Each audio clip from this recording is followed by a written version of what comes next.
Hello everyone, welcome back. You're watching Empyrion Galactic Survival episode 108.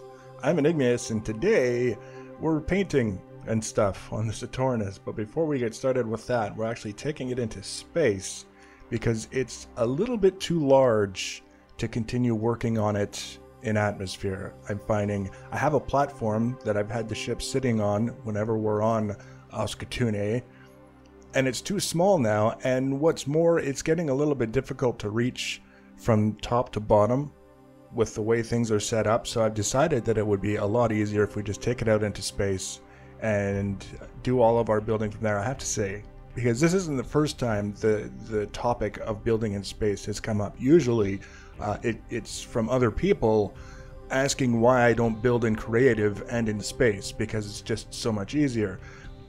There are certain things that are easier, I've found, about building and painting in space. Specifically, it's easier to get your character around when you have to move your character, but when it comes to the actual process of placing blocks and painting and texturing specific blocks and doing all of these things, the drone is still so much more responsive than trying to do it with the character. It's a little bit disconcerting, actually, to think all this time I've been led to believe that space is the place to be for easy building, and it's really not. It's got its advantages. Like I say, the vertical element of building is completely altered the way we approach it, because we don't have to worry about gravity. We don't have to worry about building platforms to reach higher up. We don't have to worry about finding places to stand safely while we engage the drone, especially with that little bug where if you're using the drone and the ship does a little shimmy or a little bounce,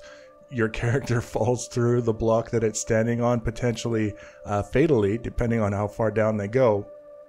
So it's this weird sort of situation, and some of these things I would imagine will be adjusted or corrected by the time the game is officially launched. But for now, we've got this situation where I like the aspect of not having to worry about the vertical things, but I'm probably going to start using the drone in space because it's just that much better in terms of turning accurately and moving around and stuff like that. So the main thing that I had to finish prior to starting the heavy-duty painting and all that other stuff was the exterior of the hangar, and I wanted to add a little bit more detailing because it was a little bit plain.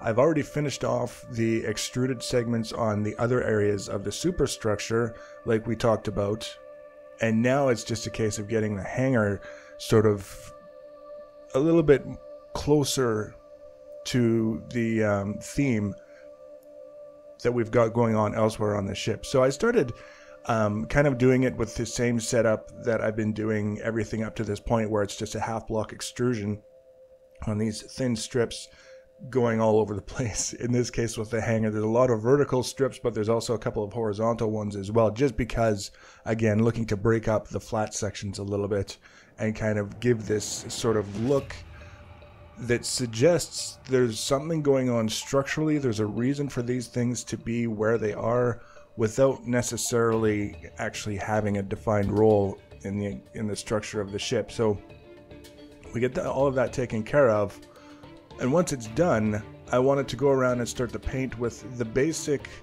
gloss metal texture for most of the areas on the ship, just as a base point, just kind of getting things started, and then when we get all of that done, we can come back later and take a look at it and decide if we need a little bit more here and there to kind of make things stand out the way that we would like them to.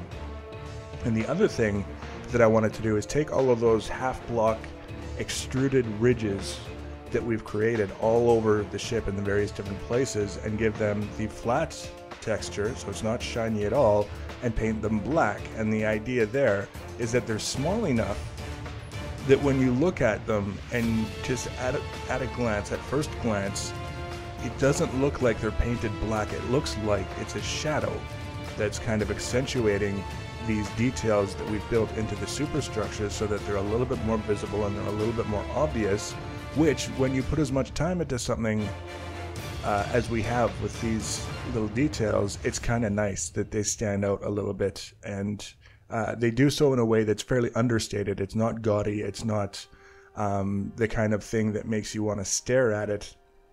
It's just something that you notice, and it's pretty easy to duplicate all around the ship. Now, easy does not mean fast. It's actually a fairly time-consuming process, which is why this video is a day late, because I wanted to kind of spend the time to get enough of the ship taken care of that you would be able to look at it and see. It wouldn't necessarily be done this stage of the painting, but at least you would be able to see what I was getting at with the whole theme in general. So that was kind of a thing. And then I realized after it was all said and done, and kind of the other benefits of doing things in space is that when you're looking at a ship this large, in order to be able to see the whole thing, you have to move away from it by quite a ways, which is not easy to do when you've basically set yourself up in a base where you've got water on one side and a mountain on the other. So being in space, we can just kind of back up as far as we want, wherever we want, to take a look at things as they're shaping up, and that's what I did. And I realized that the detailing that I did on the outside of the hangar, I just didn't like it as much as I'd hoped that I would. Like I say, I started doing the half block extruded edge all the way around, and then I decided to change it a little bit so that it would sort of fall into the side of the hangar every few steps. And it's a little bit difficult to describe. Fortunately, you can see what I was referring to. It just wasn't the end result that I was looking for. It's a little bit busy, it's a little bit obnoxious, and it doesn't really speak to any kind of structural purpose. So what I did following that revelation was that I decided to go around, make the extruded sections the shape that I wanted them, even if it meant having them stick out farther from the hull in certain places, in order to give the look of, they almost look like reinforcing bands around the hangar that kind of help it keep its shape when it's pressurized and depressurized, and you know, whatever. We can come up with whatever kinds of excuses we want for why we did what we did, but in the end, the result, I feel, looks much better, having them a little bit more prominent and a little bit more fleshed out, and they do look like they serve a much more defined purpose than they did when we were just trying to be a little bit cheeky with the layout for the sake of experimentation. So now we've got this ship, it's still in space. I have to finish transferring the changes that I've made to the hangar and a couple of other spots over to the other side of the ship, and then I have to paint the other side of the ship. Once that's all done, then we can come back and we can start looking at different paint techniques.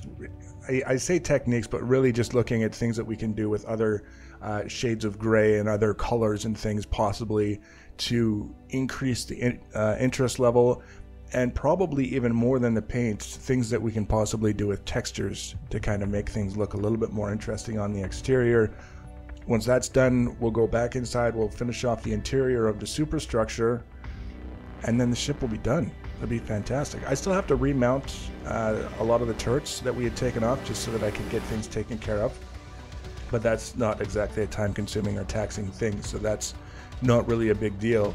But the ship is probably, I would say, 3 episodes away from being complete with the blueprint so that everyone can take it out for a spin and see how they like it. I added 60 more RCS modules to the ship because with all of the things that I've added to it since we took it off to gather more iron, the handling characteristics changed pretty radically and it wasn't very responsive at all. So I added a bunch more RCS units. It made a pretty significant improvement. But other than that, functionally, the ship is pretty much where I want it to be. We're just fine-tuning the aesthetics before we call it done. So, if you want to be notified when I add the next video, the next stage in the aesthetic tweaking process, or future videos, you can always subscribe to my channel or follow me on social media. Links for social media are in the information section below the video. Feel free to leave your comments and feedback. Thanks for watching, guys, and take care.